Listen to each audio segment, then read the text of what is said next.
Hey guys, this is Dave with the David Wiggum RC.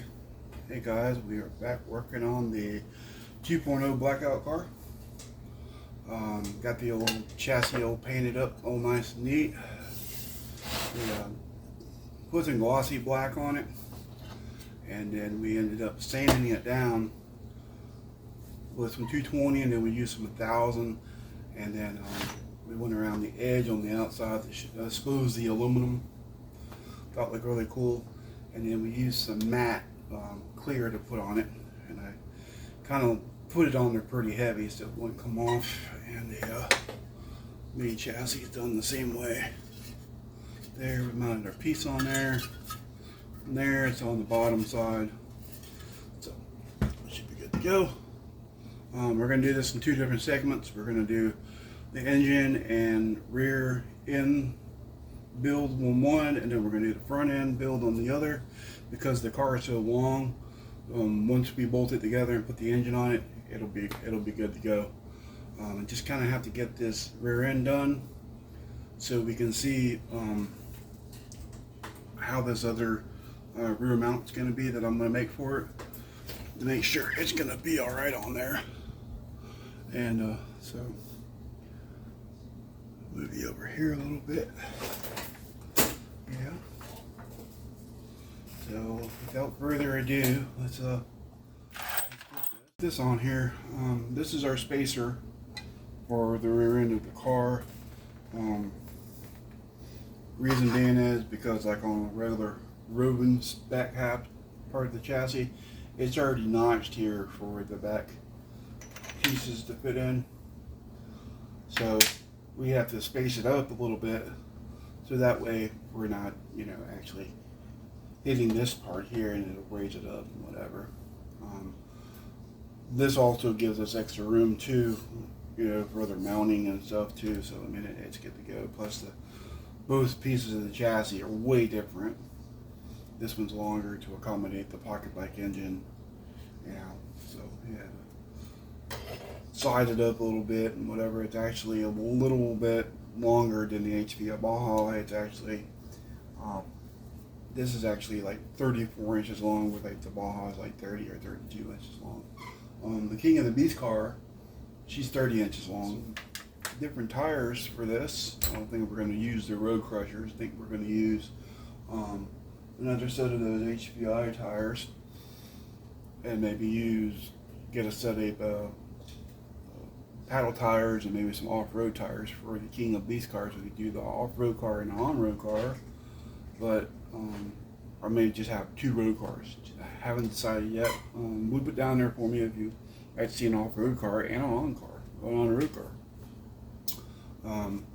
But without further ado, let's get into this build. I've got a lot to do, so let's get going here. All these pieces here, JV welded all the nuts in here. They're all lock nuts, so they won't come out ever again. And like I said, all these here have been countersunked and everything, so you can see there. I really like the finish of this whole chassis. It really turned out pretty nice.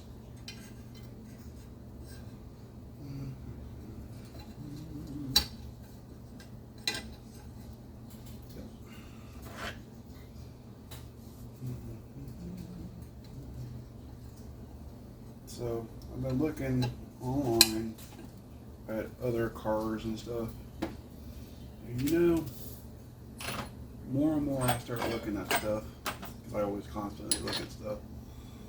I don't think I would like to have a brand name car. Reason being is, they're all really cool looking and all and everything.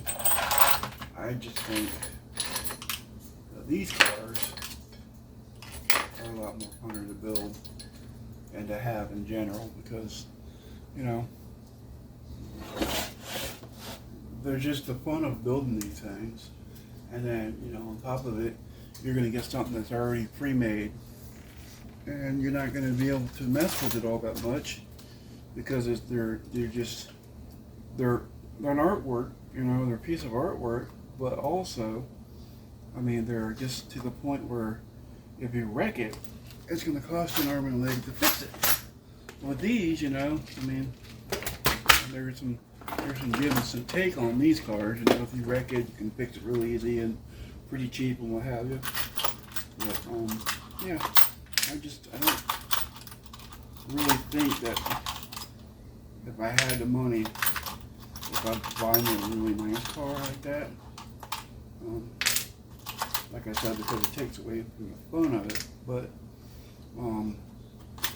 eventually down the road, if I do buy another car, I have been looking at the Rovin F5. But what I would like to do with the Rovin F5 is put a pocket bike engine on it. I thought that would be cool. Maybe just get a roller and do that.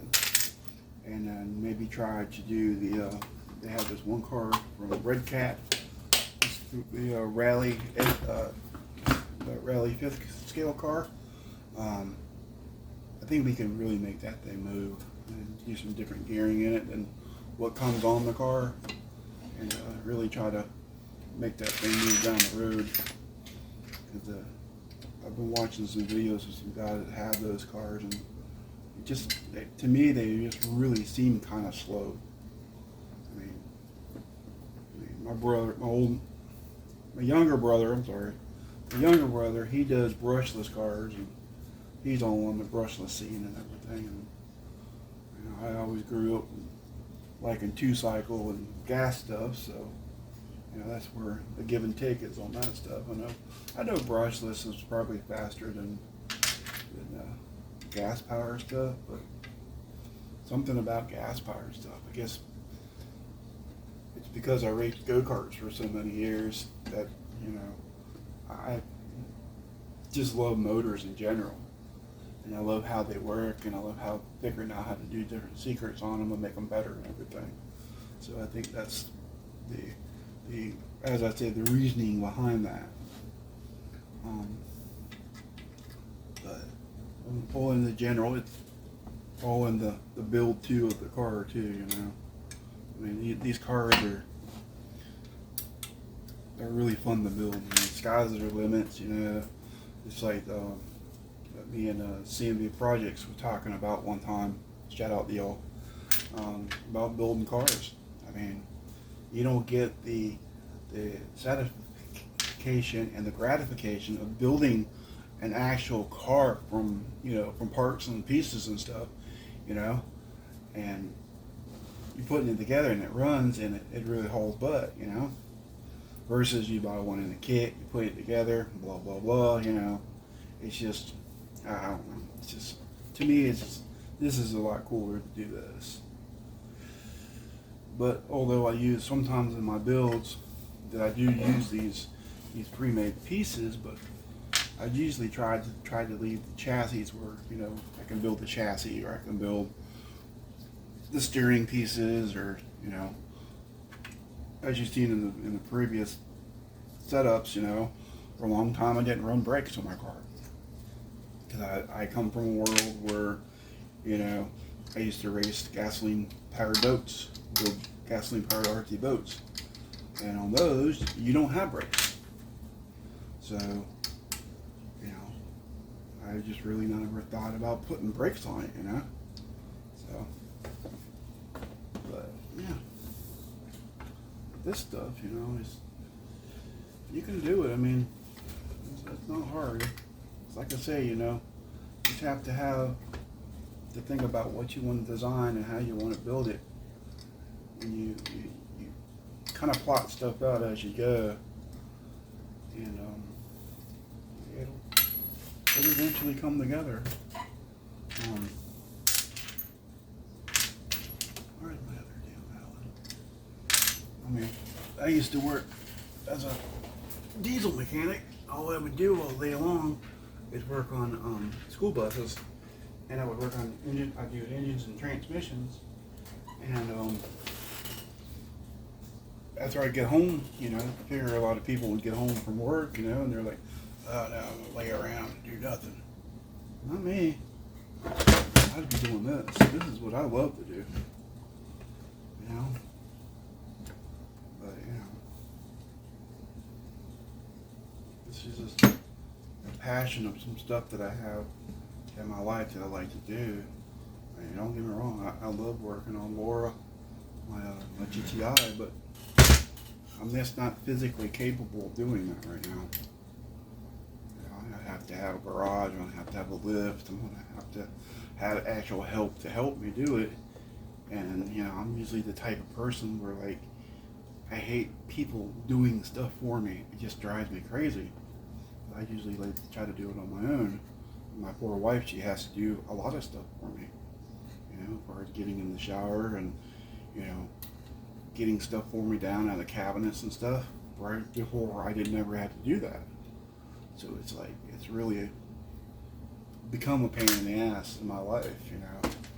And, you know, it's just, as you go in life and you do different things like this, it's just like, holy shit, you know.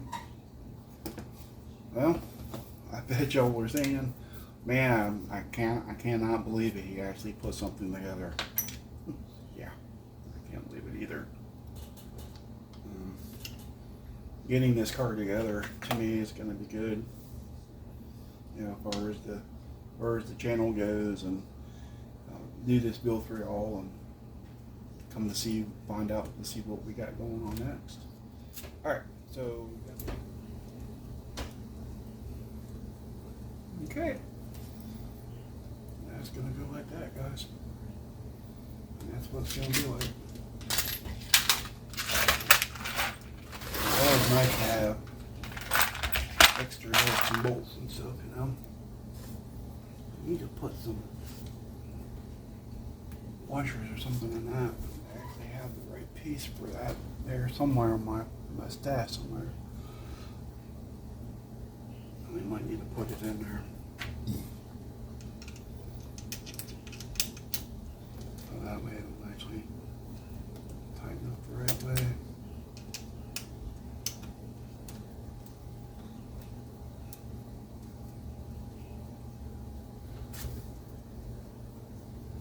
Did I not grab them?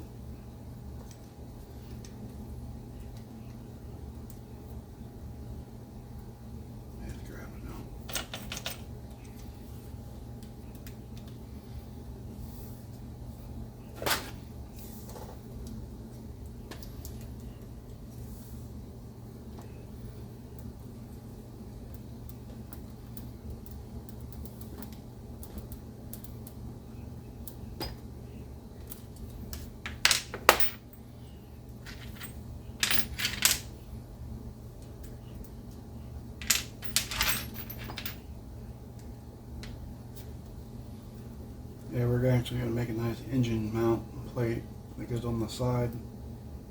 It's going to be really nice. A lot of bright works nice.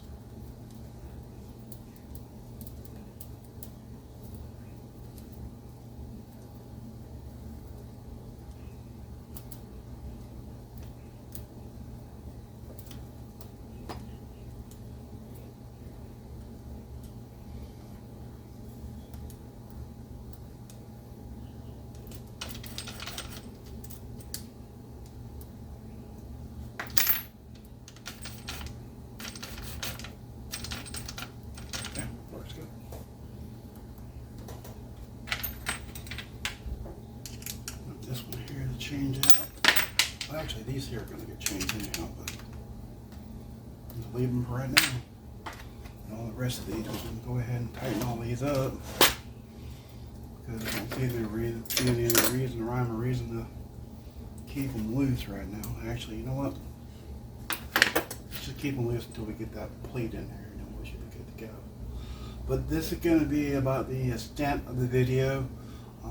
Like I said, still got to do the bracket for the wing, and got to straighten these out. And then once I straighten these out, I'll tighten everything up, and then we'll put the bracket on for the actual back suspension stuff. But guys, it's been fun.